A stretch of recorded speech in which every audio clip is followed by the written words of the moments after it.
রোজগারের বাধা দূর করার ধাগা বা তাবিজ। দেখুন,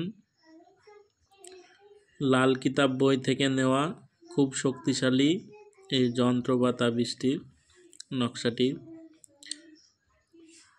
আপনাদের রোজগারের পথ আরও ভালো হবে এবং বাধাগুলো দূর হবে এবং বিভিন্ন জায়গা থেকে রোজগারের যোগাযোগ তৈরি হবে।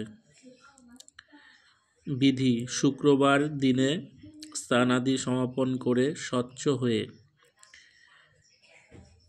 নিচের যন্ত্রটিকে সাদা কাগজের ওপর ডালিম গাছের কলমের সাহায্যে কেশর জলে গুলে তার দ্বারা লিখবেন এবং মোমের মধ্যে ভরে ডান হাতে ধারণ করবেন। একটি তাবিজে ভরবেন, দিয়ে মোম দিয়ে মুখটা বন্ধ করে নেবেন, দিয়ে ডান হাতে ধারণ করবেন।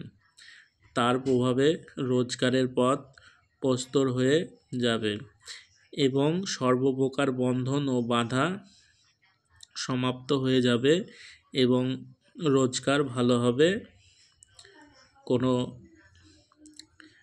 দারিদ্রতা থাকবে না, রোজগার বেশি হবে।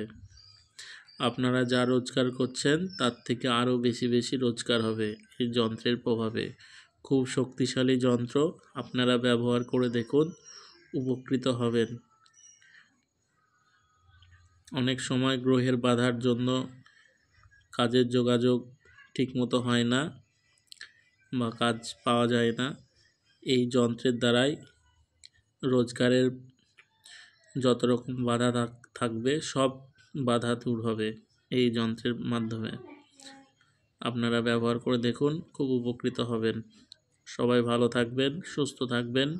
জয় মা তারা, জয় গুরু বামদেব, সবার মঙ্গল হোক।